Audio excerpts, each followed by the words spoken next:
it's Aaron Delatory checking in with today's weather forecast. Clear skies all weekend long and daytime highs hovering somewhere in the mid to upper 80s. We'll see overnight lows tonight drop down to the lower 60s. Head on over to hometownstation.com for the latest news around the Santa Clarita Valley. Check us out on Instagram, Facebook, Twitter, YouTube, Pinterest, any social media. You can find us at KHTS Radio. And be sure to sign up for the KHTS newsletter going out every weekday and a special weekend edition on Sundays. You can do that at hometownstation.com. This is a Problem Solver Politics production and does not necessarily represent the views of KHTS Radio or its ownership.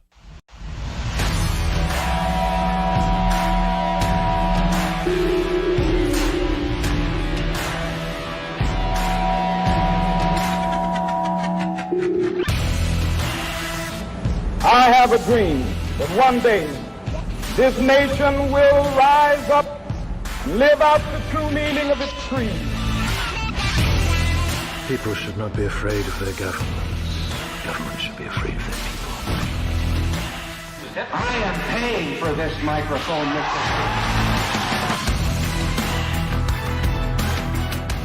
Mr. Every dollar released from taxation that is spent or invested will help create a new job. Chivalry is dead, and women killed it. They want to get at the table and start acting stupid and start tripping. Yeah. All you got to do is come back with, he's your president, he's your president. 10, 9, 8, 7, 6, 5, 4, 3, 2, 1, 0. Politics this beautiful Sunday afternoon. I am in the studios right now with the illustrious, the good-looking, the handsome, and the knowledgeable Mark Murphy. What else can we say for a former Republican who's joined the party of compassion, representing the Democrats to add a higher IQ rating and at least an opportunity for communication. But we can find something to agree on. Yeah, don't hang up. Don't hang up. I know he said all that stuff, but don't hang up. The man. The man, the myth, and the legend. Yes, we do got to start out paying our respects. Mr. Maverick himself. And I have a confession. Yeah? I voted for him when he went for the highest office. Whoa, you voted for John McCain? I loved his squeaky voice. But more importantly, man. I still was suffering from the Alaska tag-on. But I had enough faith in him that he'd outlast it. And he would have outlasted his term. Yeah, you know, so we're going to talk a lot about John McCain. We got a pretty cool show lined up for you all today. We got a bunch of stuff on the docket, actually. I'm pretty excited to get through some of these. Obviously, we're going to be paying our tributes and our respects to the late and great John McCain. It's always, I don't want to say it's always fun when controversial people die, but I think it's always, I think it's good and healthy in the sense that you're forced into political conversation about some of those controversial subjects again. And he touched like every single one of them. Absolutely. Also, we're going to be talking about the carpetbagger's officially packed up his bags and gone. Brian Caforio's house is for sale. And then what the heck is up with the Katie Hill campaign? We got to look for the ghost. Okay. I know. We got to, I feel like, we're like Ghostbusters. But, and then, we just some of these other national controversies and a couple of local controversies that seem to be hitting us here. There's a lot to try and jam into these next 58 minutes, or 52 minutes. So anyway, before we go farther, I guess both of us are just going to air our gratitude for the service of John McCain. Absolutely. This man, I mean, he blew my mind in the first place. Just because, man, the SCV Open Forum is vicious. There's this guy that, said, our prayers have been answered on there, and then and he got brutalized, you know. But I can't believe, I know he was hated by many of fringe elements on both sides because, X, Y, or Z's controversies. But something I really appreciate about John McCain, even when he didn't go the way I wanted him to go, you know what I'm saying? Yeah. Was he always had an explanation. Absolutely. I hate politicians. This is a man of conscience, compassion. Yeah. He had courage. Yeah, it's like he was a hero. I can't stand it when you ask a politician a simple question. Why did you cut education spending in half? And instead of saying, well, we got less tax revenue this year, and I think we can still pull it off with 50%, it's a risk, but it's a risk I'm willing to take as your leader that you voted for. Like, instead of saying that, they always do this. Well, what we're seeing nowadays is an overindulgence of bureaucratic and it's nothing but euphemisms and neutered speech that does not at all answer your question, but takes up a minute of airtime. He always had an answer, and it was direct. Like when he went up against Trump about the ban on the 8 Muslim countries, he said, there's no way I'm leaving a man that assisted us in translation in Afghanistan just to be caught by terrorists, murdered, and tortured. Well, and I was like, all right, rock on. Such principles. But how in the world could the commander-in-chief, who had ducked going to Vietnam half a dozen times, had nobody in his family that had ever served, turns around and accuses this man of not being a national hero, a man that not only served and went on extra missions, and on one of those extra missions was shot down, captured, and then subsequently tortured over many years, serving as a Navy. He was an American hero in Vietnam. I don't care what party you're with, you have to honor him with respect. Yeah, you know what? Usually I'm a pretty thorough. I don't want to say a staunch defender, but I'm the king of giving the benefit of the doubt to people, including Donald Trump. However, a big hump in me going from not supporting him to supporting him was that comment about John McCain. So I do understand you there. Although I will give credit to the president that for a guy who and narcissism isn't necessarily a bad thing. It's proven that most leaders are narcissistic, okay? It's just statistically proven that they're narcissistic. Whether it's Obama or whether it's Trump, all right? Sure. You know what I'm saying? One had values and one does not. But here what the thing no, that but was hold on amazing, a second. he could not even when the act was signed for the defense bill that had the name of McCain on the act, the president would not even reference or mention this wonderful senator's name on the bill. He didn't even have the courage to do that. Okay, no, I get that while he was, not on his deathbed, that there was some really disgraceful actions by words by the president. But I think the president did something very good actually by just kind of being a little bit silent about the whole thing. Well, he better get his. I think where it belongs. I think it was actually it was a smart political move. I think you call for it him ducking back in the foxhole. Cover yourself and put a little. I just think it was good to say, hey, condolence, thoughts, prayers. Let everybody else who's less controversial give that. I think that in reality, by him not trying to, I think if he would have tried to do more and make more statements of, I think it would have caused more of a storm and would have taken the spotlight off of his service than not. So I actually think Trump did McCain a solid by just kind of being a little bit quiet about the whole thing. That's what good cowards do. They hide. And we're talking about, in the case of John McCain, this man had courage. When he came in and voted to support the Affordable Care Act, he sent the Republicans running because that was it. They had their shot, and they didn't have their ducks in a row. Yeah. This man consistently did things that were strong. And I got to tell you, I mean, Vietnam. Okay, I really thoroughly believe that all men that serve. I mean, even if you're a Jeep driver, because that's all you can do, you stood in that seat so that Jeep driver. Yeah, that you stood in the armed services, so me and my loved ones didn't have to. So I think everybody that serves is a hero. Amen. However, I mean, Vietnam created a special brand of BA dudes, okay? Yeah. And I know we've been hearing the sound bites all week of, 5 years POW. We all knew that. Tortured so that, he couldn't raise his hands. We all kind of already knew the soundbite version of his service.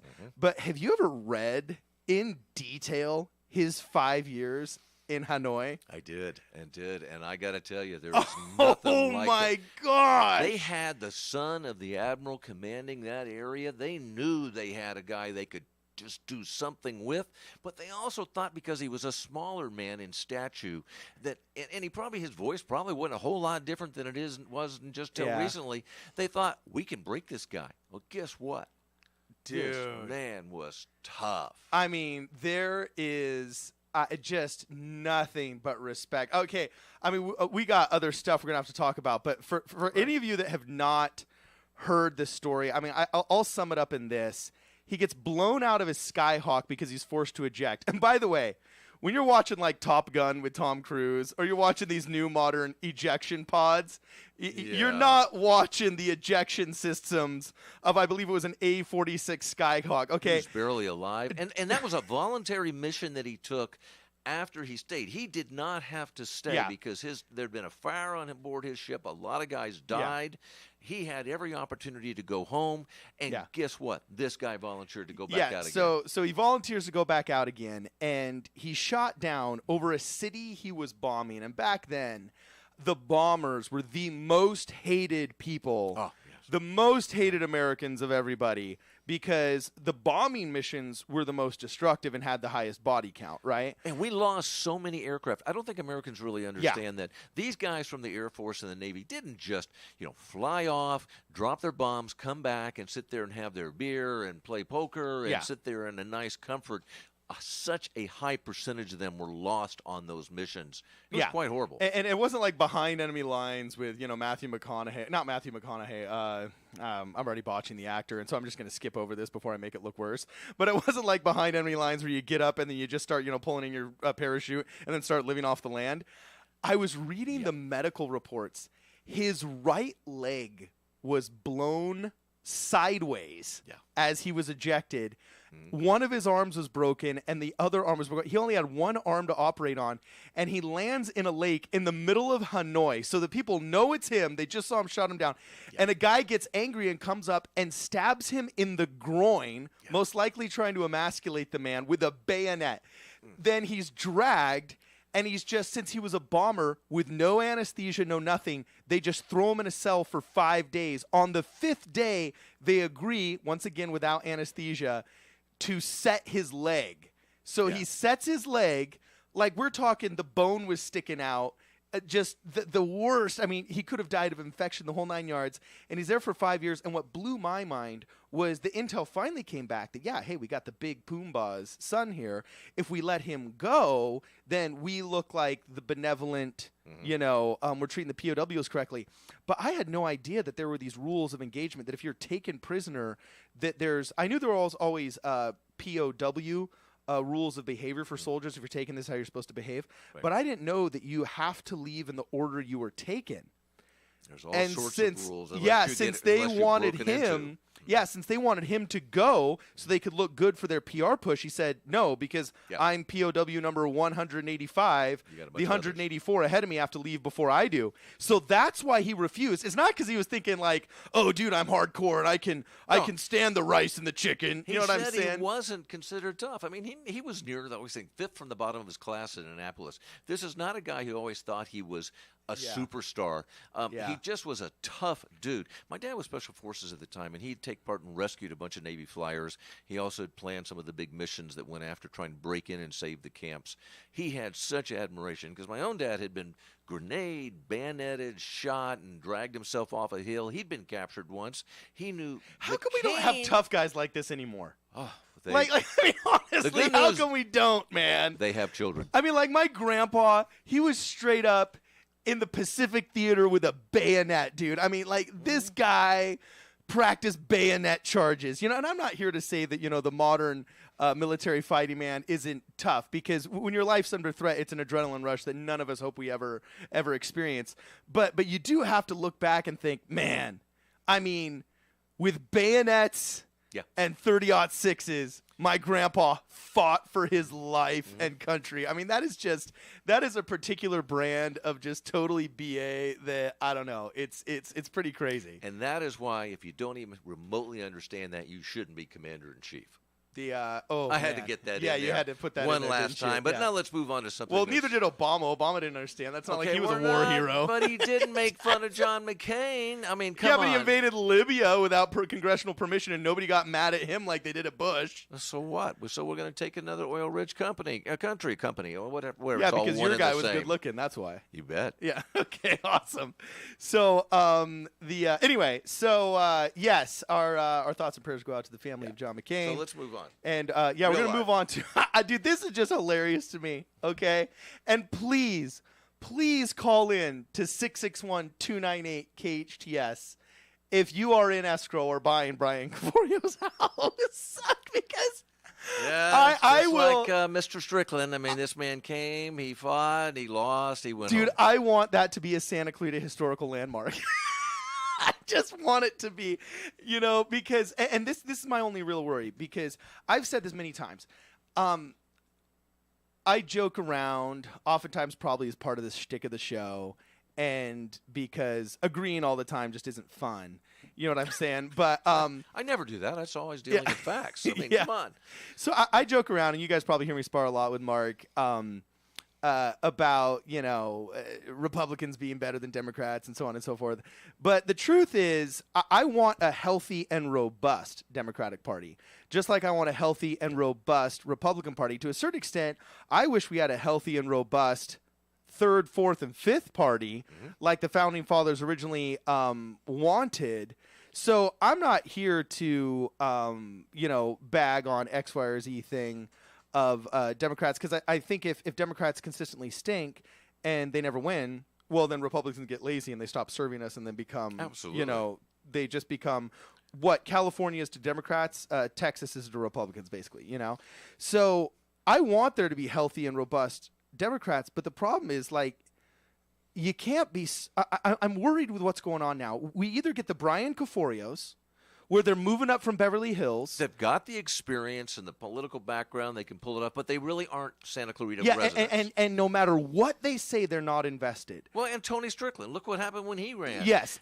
Thank goodness Steve Knight beat Tony Strickland, who was, again, another one of the carpetbaggers. Both parties have put out these carpetbaggers. We've got homegrown people that can have a lot of experience, or we have homegrown people that may not know where KHTS is even located. But see, that's what I'm talking about. It's seeming like we've become this swing district, so we're getting the carpetbaggers with aspirations, but they don't even fake it well. No, there's no effort to make us look like a legitimate contest. I am really baffled. Here we have this extremely well-run, profitable city, a city that does a phenomenal job of taking care of itself and building its roads and working on taking care of its homeless, who builds medical centers and has some of the finest schools in the country. We are doing so much phenomenal things, and yet they treat us like we don't count. Well, yeah, and this is the weird thing, because it's like, okay, I want there to be good Democrats out there who are constantly nipping at the heels of Steve Knight. I mean, that's why I think whose second place really matters. That's why I voted for Jess Phoenix. Yeah, and I think it's important. It is important. And what is amazing to me, and I've said this often, Steve Knight is a man of character.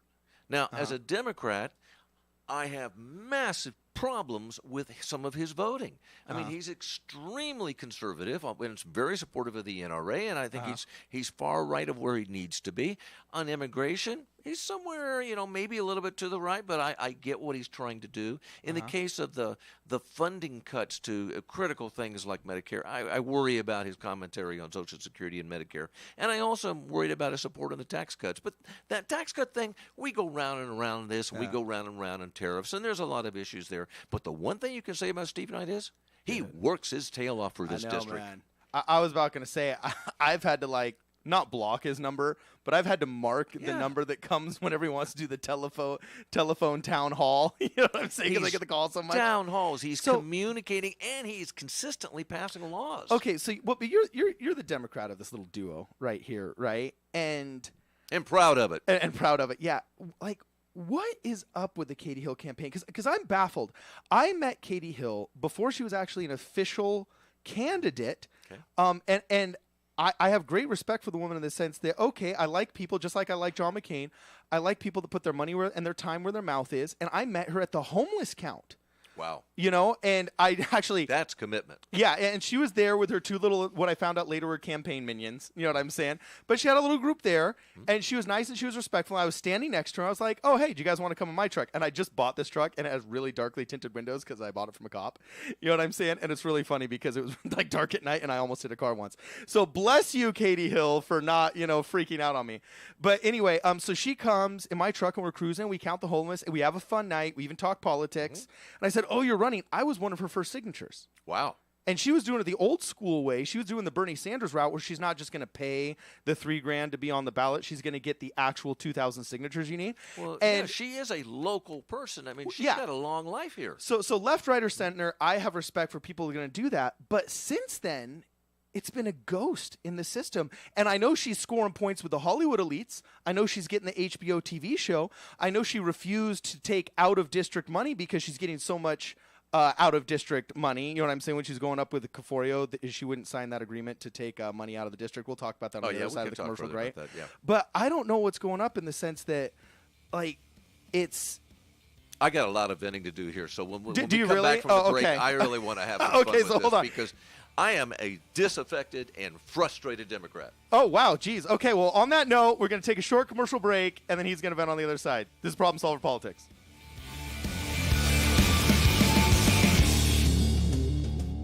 Every year, thousands of local children, teens, and adults receive treatment at the Child and Family Center for depression, anger, anxiety, abuse, thoughts of suicide, and drug and alcohol addictions. Our professional staff provides outpatient services at office locations, in the home, the community, and on many elementary, junior, and high school campuses throughout our valley. If you need help, contact Child and Family Center at 259-9439 or childfamilycenter.org. Improving lives, one family at a time. Your hometown station. KHTS is your official Santa Clarita Dodger station. You can catch all evening games right here on your hometown station. For all the latest news and updates on your Los Angeles Dodgers, KHTS has you covered. Go to hometownstation.com. 98.1 FM and AM 1220.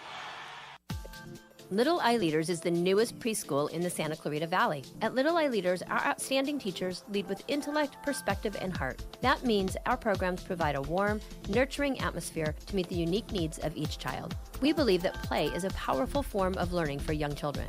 That's why our kids have every opportunity to learn through the magic and excitement of play. Parents, schedule a tour today by calling 303-0400 or online at littleeyeleaders.org. Healthcare can be difficult if you're underinsured or have Medi-Cal. Samuel Dixon Family Health Center can help. Services are available on a sliding fee schedule. The mission of the Samuel Dixon Family Health Center is to give the Santa Clarita Valley access to affordable, quality primary care. There are 3 locations to serve you: Canyon Country, Newhall, and Valverde.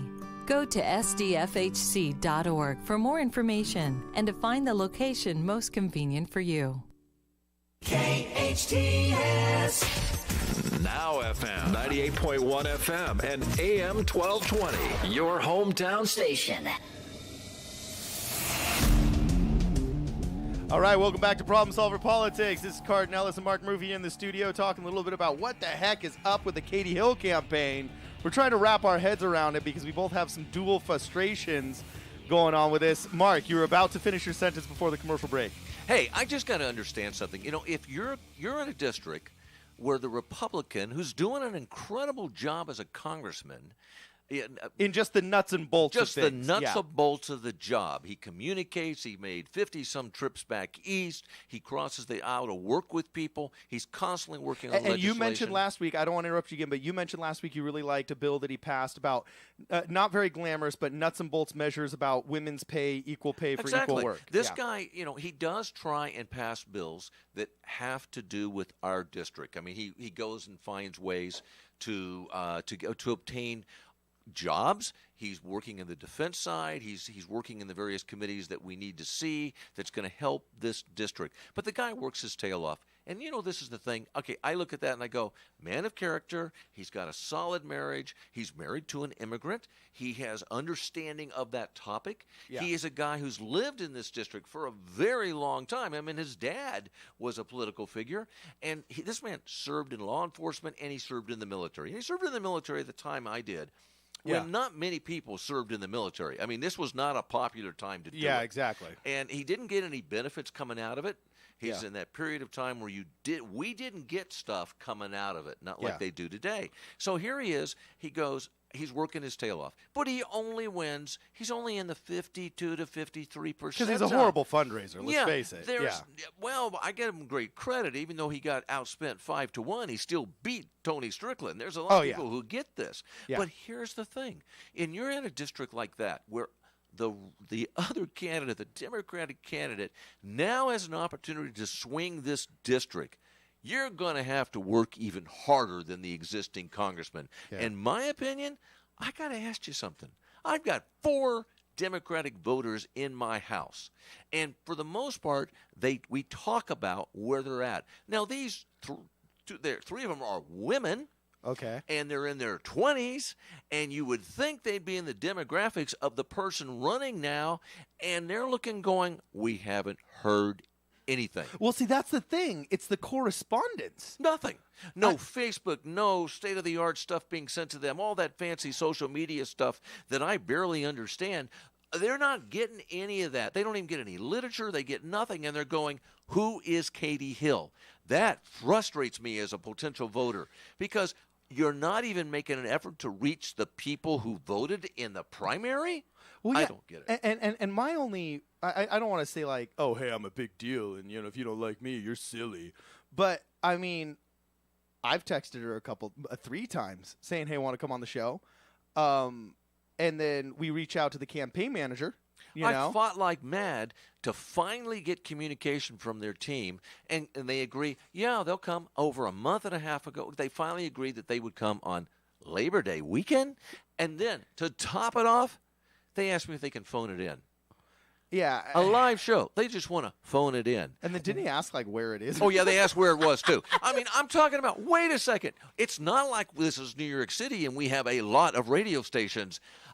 This is right in Newhall on the main street. You might want to walk down this street. It's at the center of the new art district for this entire city. Yeah, so, and this is what honestly worries me about the Katie Hill campaign right now, is I think there's many good reasons why good people can be Democrats. First off, 70% of political affiliation is association. Well, I mean, we're if you grow up, compassionate people, we care about health care. We care about well, that's what safety. they've marketed. They are all right. We care about immigrants. We care about let me women. finish my thought we here. care about a lot. But okay. So let me finish my thought. Yep. So 70% of political affiliation is just your association. I mean, if your dad is a union guy and your mom's a nurse or an elementary school teacher, there's probably a good chance you're not leaving high school as a Republican. All right, it'd be a long shot. Yeah, it'd be a long shot. Yeah. So there's plenty of reasons why good people can be sold on this idea that, party of compassion. And there's plenty of good counter arguments that, hey, raising the minimum wage actually isn't compassionate for the poor. There's economic evidence that it actually doesn't work out. And these are all the arguments we hope we have in a civilized manner. But we do talk. And I always laugh when my Republican friends say to me, you do know some of us are compassionate, don't you, Mark? Yeah. And I go, yes, I do, because that's why you're my friends. Yeah. Okay, I rub off on you. But it truly is extraordinary that it's like she's ignoring us. Well, that's what I'm saying is the thing that frustrates me is that it's there. I want there to be good Democrats out there, and I want them to be popular and connected with their people so that they're forcing the Republicans to work harder to win elections. Yeah. Make Steve Knight work even harder and have to defend his positions. But I'm sitting there going, okay, you've got this kind of generic website that kind of gives the standard national Trumpite stuff and some of the general social issues, and you've got some nice, sweet family background. We get that. You build a nonprofit. You might want to talk a lot more about that, but more importantly, you better show us some leadership, because this dude, Steve Knight, has leadership, and you have to be able to beat that. Well, I want a contender to be up against Steve Knight, not a wannabe. Well, yeah, and I guess my frustration now is I don't feel like I'm competing in a local election. Oh, right. Yeah, it's all about Trump. No, it's not all about Trump. And this is what I really don't like is I see the Democratic Party going drastically astray. Mm-hmm. In the sense that Richard Nixon said something very wise. He said, love him or hate him, I think he was an extremely good politician. He wouldn't have gotten where he gotten without being a good politician. Okay, I did some voluntary work for him for a year and a half. Okay. I confess. So anyway, he said, whenever there's a movement against X, bet on X. And right now, the Katie Hill campaign to me isn't about, okay, we want to fight for better wages for the poor, or better this for the teachers, or better funding for the hospitals. When you think of the Katie Hill campaign, you can't think, okay, here's the soundbite.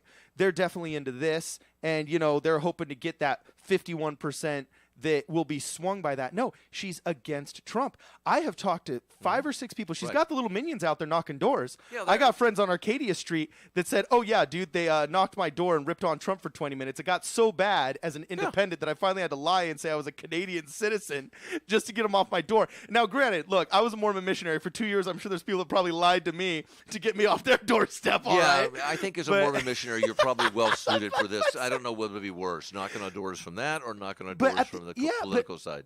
At the end of the day, it's like, if the Katie Hill campaign is against Trump, it will fail.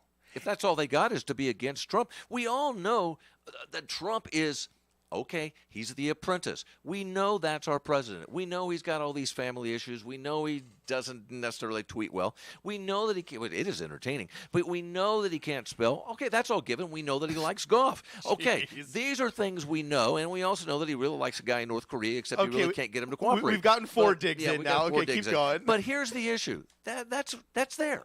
What we're talking about is, what are you going to do for the people here in Santa Clarita? Well, that people here in Santa Clarita is another big concern of mine, because it's like, okay, I know that she got the HBO Vice thing, and that's cool, and that's going to give her national recognition. It's probably going to get more money from really, really motivated Democrats nationwide that want to commit to swing campaigns and stuff. It's just money. But who are you trying to please? Are you trying to please me as a future constituent? I mean, I labeled my show Problem Solver Politics just to show that I'm more about solving problems than I am partisan politics. And I think you're I'm trying to keep you legitimate in that, and you're really trying to do that. We actually do come to agreement on a lot of things, or find ways that we can make them work. But I'm hearing from them, all they care about is anti-Trump, kind of the general social, and I'm bi. Okay, so now that you've admitted that you do not support your fidelity in a marriage, thank you very much as a Christian. I'm looking at you going, did you know that there are a lot of Christians who are Democrats? And we are looking at you going, thank you for not supporting your husband. I do not get it. Did you have to say that? You could have kept it quiet. Or maybe if this was Hollywood, you could do that. But this is Santa Clarita. What are you thinking? Well, see, here, and the sad thing is, I'm hearing a bunch of bloggers, already booting up their laptops to blog may not against, like me, okay? Because against Mark Murphy. I was married for 40 years. Okay, I have amazing young daughters who are very successful in their business, in their careers. I love them. I have supported them. My wife got her master's in mathematics when she was 62 years old. I support what has been happening in this world. But here's the challenge. I want you to support things like marriage. You can't do that when you're sitting there saying stuff that's like a soundbite from Trump. What is this? Well, it's see, and that whole her, I guess, coming out was strange to me, only because I thought, when Kevin Spacey came out as gay, that was no surprise. It was no surprise. I don't think anybody really cared. No, I love Kevin Spacey. And I even love some of his use of that certain word we're not allowed to say. He was good with it. He knew when to do stuff. He was also scary as heck as president. Yeah. Well, let me finish my thought. Is when he came out as gay, the frustration was, it's like, well, dude, it seems like you're trying to do it as a deflection of these allegations against you. Well, I think it was. It was very clear. And that seemed very horrible. It seemed very inappropriate. Thank you for telling us something we already knew. Move on to something that's more important. And for me, with the Katie Hill thing, I was like, okay, well, now you're coming out as bi.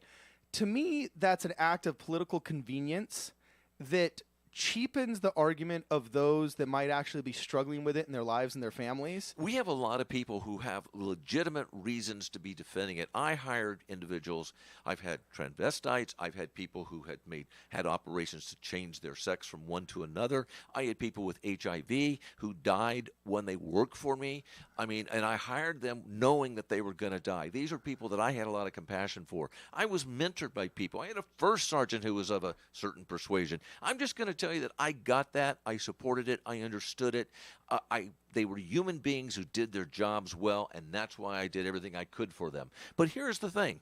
It doesn't have a place in this campaign. Well, yeah, and the other thing is it's like I just feel like, okay, it seemed like an act of political convenience. And the idea that the politically convenient part of it would get you more votes is rooted in a this firm city? Well, hold on a second. Well, regardless of whether people think it's okay or not okay, by the city you're in doesn't actually affect the moral righteousness or incorrectness of an act. If I'm explaining myself in one sentence, what I'm saying is the statement itself showed to me a belief on behalf of the candidate, Katie Hill, that identity politics, which I think is the most destructive part of modern politics, that if she came out and said, oh, well, I'm part of the LGBTQ community, that a bunch of people would all of a sudden just flood to her. And I would hope that in Santa Clarita, the gay community, the lesbian community, the LGBTQIAA it is now. Well, she was worried about Jess Phoenix and the fact that she had gays in space behind Jess. Yeah. Okay, and she was trying to fight for the gays in space. And I love the fact that Jess's response was, Vulcan on. I mean, Jess just got the fact that she had a husband. She's married to him. She supports that. She supports marriage. I think a lot of us support marriage. The issue is stay focused on that, but let's get back to grassroots. And that's what I'm saying is that's my fear, is that if you're really thinking that you're going to have a campaign based upon hating Trump and trying to hit all of the identity demographics that you can, then you're bound for failure, not a bad kind of failure, the kind of failure that is destructive to the system. Exactly. You're going to lose the opportunity we have to beat Steve Knight, because every time he's in, he gets stronger and stronger because he learns how to do his job even better. Yeah, and the other part is that I just viewed identity politics as so destructive. I mean, I really hope Santa Clarita is smarter, and I think we're maturing out of that. I really think millennials are maturing out of identity politics. Was invented by baby boomers, perfected by Gen Xers and Gen Yers, and hopefully will be disbanded by the millennials once they hit their 30s and 40s. They should know it came from the boomers. My gosh, come up with something better. Yeah. You know it's messed up. Because just because you're gay doesn't mean you're good. See, the thing that's bothered me is whenever the elections happened, it was awesome. They said, oh, huge advancements for the LGBTQ community. Like 8 gay mayors were elected, 12 gay congressmen or whatever. And my frustration with that is gay isn't the only adjective. Good, competent, nice? Put that experienced, first. Things like that is. It's like I prefer the title of a good, competent, hardworking congressman who happens to be gay. Wouldn't that be over nice? A gay congressman who happens to be good, plugged in, and competent. And so my fear with these kind of ads put out and these kind of sound bites that get propagated by the people that support her, that, oh, well, she's bi, is the insinuation that I'm supposed to then think more of her. And what's funny is, well, dude, DJ Hamburger's gay.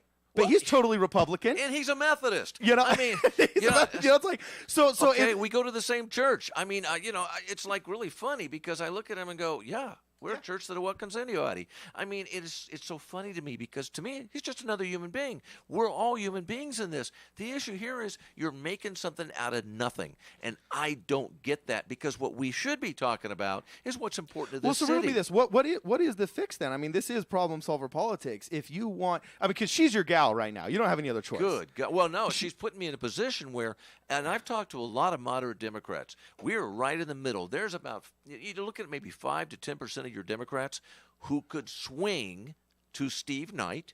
Some of us have voted for him in the past, depending on when there was 2 Republicans running. We could vote for Steve Knight as a man of character because we do not trust that you have character. You have to convince us that you are a person of character who supports what you do, has strength, management, skills, and you're not a soundbite, just a soundbite. I don't need a soundbite to represent me. Yeah, because I definitely do feel like thus far what I've seen coming from the Katie Hill campaign seems like she's interested in pleasing the national argument, Hollywood elites, I think, that probably helped her get in some of the national media outlets and stages. You mentioned the national media outlets. So we make a connection and we get a confirmed booking. Now, do you think in the age of social media that I would expect to receive an email maybe once a week, or a text once a week telling me all the things going on in her campaign, or setting it up so that I can at least support by contributing money. And guess what? Do you think it's like crickets? As soon as they locked us in, we don't So what would you exist. like to see? What would you like to see? Well, I'd like to see a team that actually understands that you better get out there and communicate.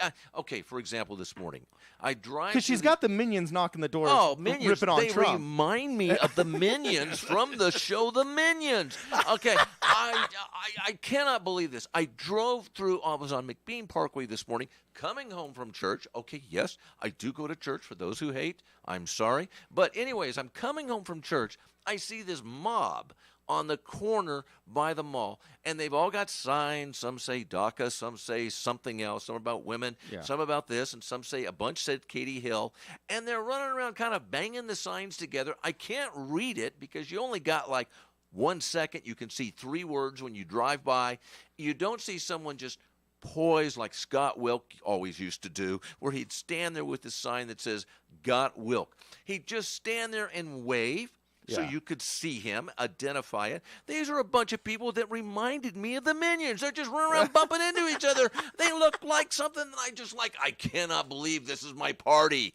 I thought, what are we, the party of the morons? What are we doing to look like a reasonable, respectable organization? And I'm not seeing that. So there's music to my ears. No, I'm just kidding. But well, it's not like I've had anything from Knight where I see him have an organized man. I mean, maybe you could see a parade, but I get minimal things from my. I get everything from Dante Acosta. Whoever does his mailing. We're not talking about Dante. Whoever please. does, I know. You gotta love. But whoever does Dante, his mailer has got some kind of super list or something, because wherever I move, it's like there's practically a move-in basket waiting for me. Well, and Dante sends mail to every member of my household.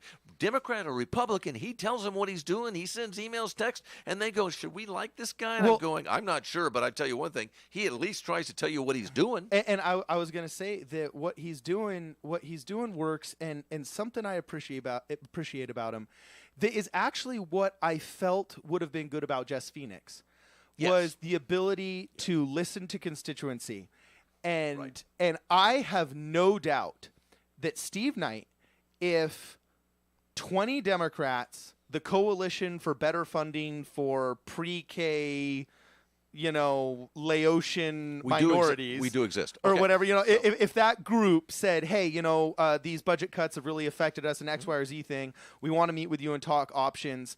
Because of not just my personal experiences with him, but my professional experiences with him, I do not doubt that he'd be like, okay, cool, come on over here, we'll talk about it. Well, not only will he talk, he might find a way to support you, to get funding or a little law through, because that's what he does. And I felt that just from her attitude that Jess Phoenix would have been that way.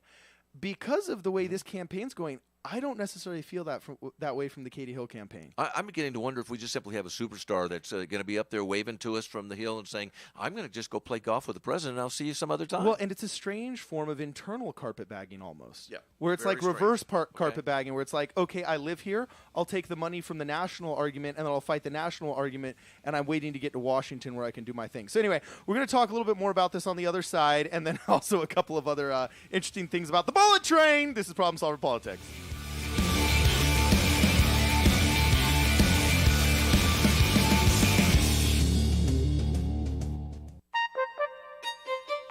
Santa Clarita Philharmonic has begun its season of free concerts. The SCP is a non-profit community-based volunteer symphony orchestra comprised of local musicians from throughout the Santa Clarita Valley who are dedicated to providing quality classical music for the residents of the Santa Clarita Valley.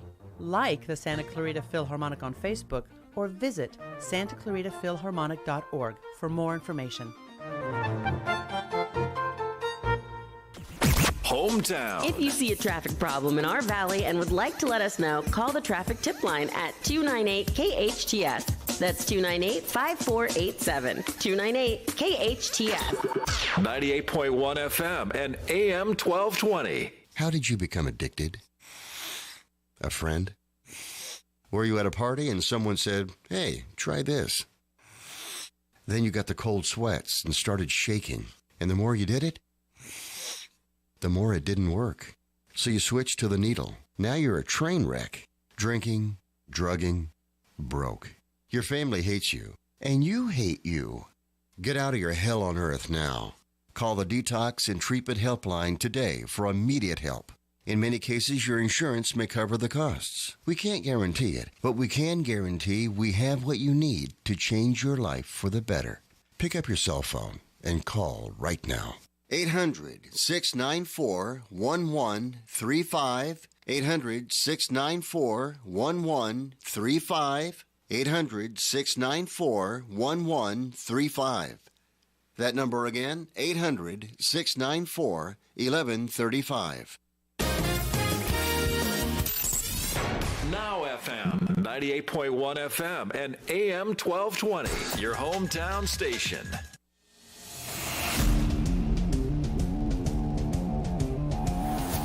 All right, welcome back to Problem Solver Politics. This is Cardon Ellis and Mark Movie in the KHTS studio. We were just talking a little bit about, John McCain was a POW, and right now... We love John McCain. He was awesome. Yeah, and right now, Katie Hill's MIA. Did you see Katie what I Hill, did right there? Oh, it was I got so both. nicely done. I've got both. And one, here it is, a Democrat loving a Republican in what he did and his strength and his moral convictions and everything, and the national hero that he was that a president did not recognize. But more importantly, we then have a candidate who's trying to run against someone who has served his country for the military, has served in law enforcement, and is doing a pretty decent job as a congressman. We know he's voting for stuff that I do not like. And I wish I could get that changed. But I'm not going to vote for somebody just because they say, I'm a Democrat. That's not enough.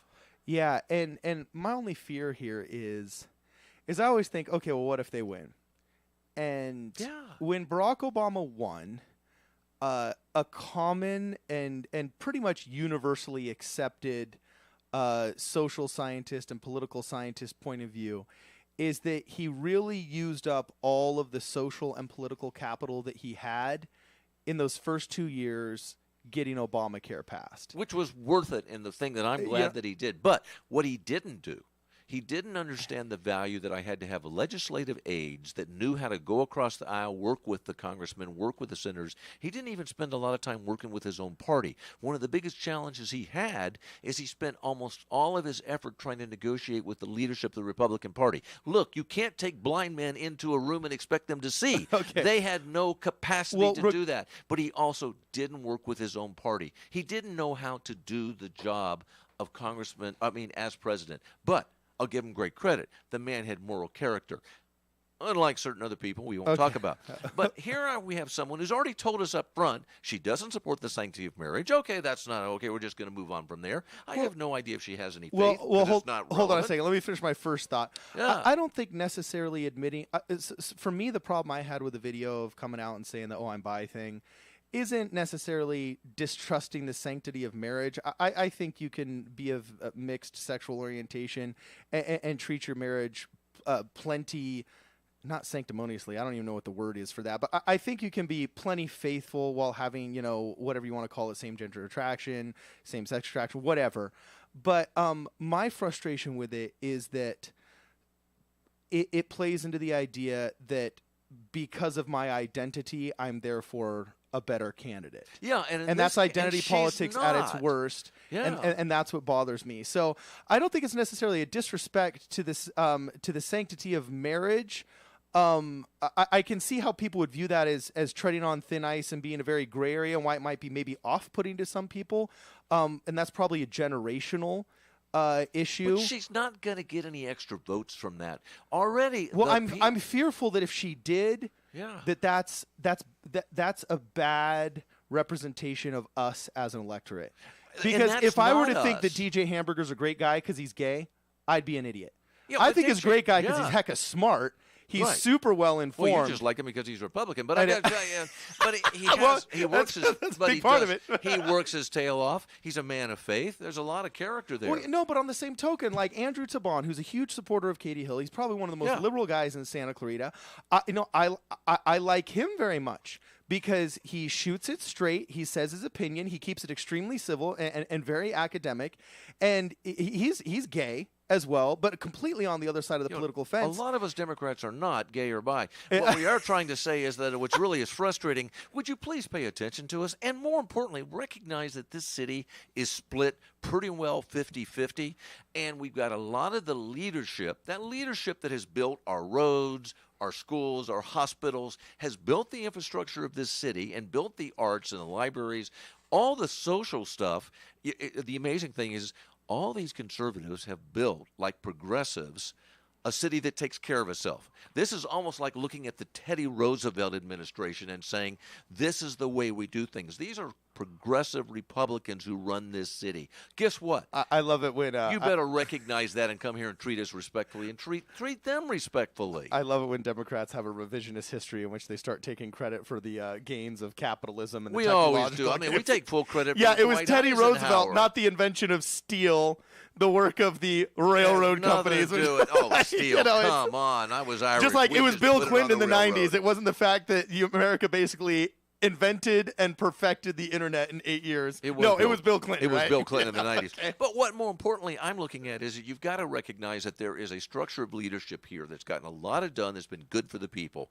Come in here and work with them, make sure you've met all them, and you might want to start with the people in charge of the media. You better pay your respects. That's common courtesy. You better get in there and make sure people know who you are. And I get this distinct impression that she thinks she's like a carpetbagger. She's just going to say, I'm the one who won, and I'm going to beat him. That's it's interesting you say that, and this has been the first time in my life where I felt almost like it's internal carpetbagging. Yes, because it seems like she's bent over backwards to make sure it worked out with HBO Vice.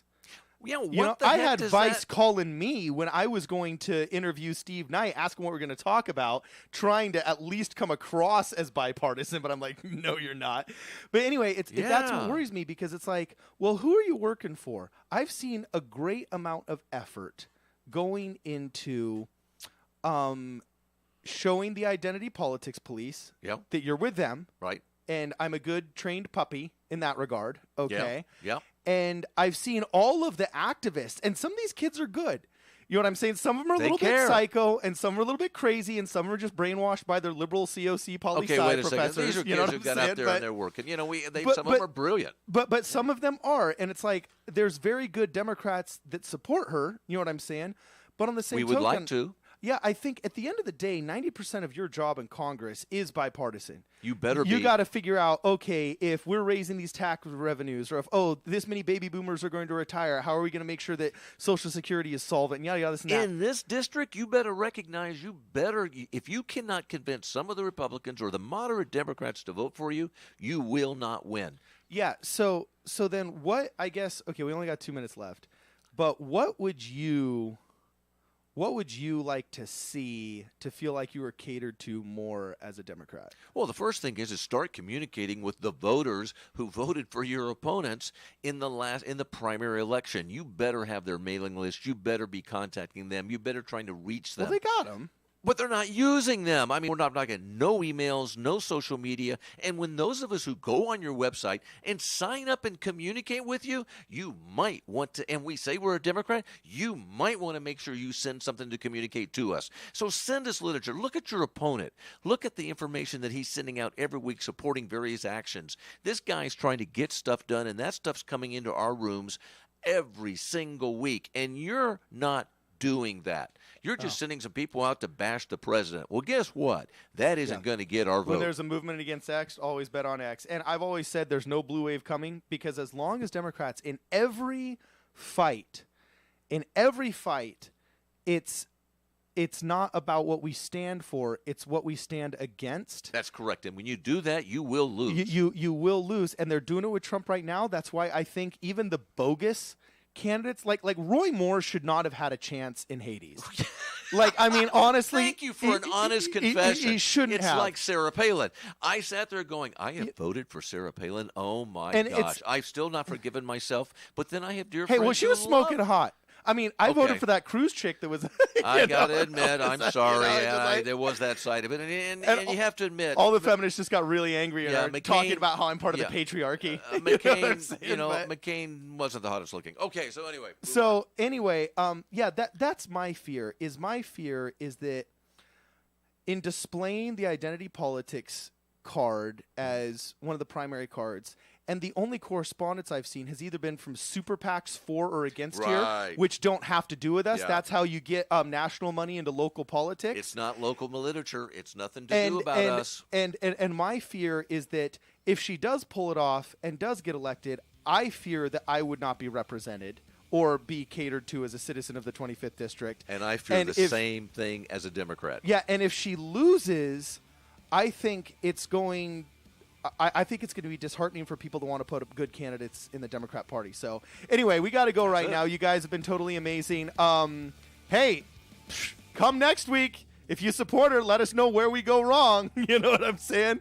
This is Problem Solver Politics. See you next week. Amen.